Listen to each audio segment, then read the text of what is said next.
Today we'll demonstrate how to use the scope action in Engini. The scope action helps organize complex workflows by grouping activities, making them easier to manage. More importantly, it functions like a try-catch mechanism. If any action within the scope fails, it catches the error and allows you to trigger specific actions. This ensures your workflow handles errors efficiently and keeps everything running smoothly. In this example, we will attempt to fetch a single opportunity from Salesforce, where its stage is under review status. If no such opportunity exists, an email will be sent to a manager to inform them that there are no opportunities for review today. The workflow is triggered manually, but it can also be scheduled or triggered via a webhook. First, we use the scope action. Inside this block, we'll try to retrieve a record of a single opportunity under review status, meaning it should be reviewed by a manager, and its created date is recent. Before moving to the next action, notice the red arrow leading to it. The red arrow indicates that the next action will only run if the current action fails.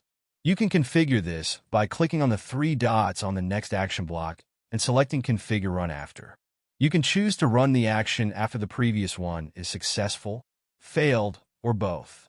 If both checkboxes are left unchecked, the workflow will not proceed with the next action, and the rest of the workflow will not execute.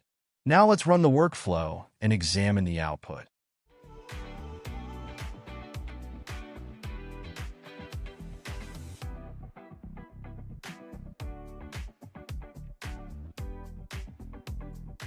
As you can see, there's a red triangle next to the scope action with the error message saying block failed. See inner blocks. If you look closely at the incoming response of the Get Records action, you'll notice an error message indicating that the record was not found.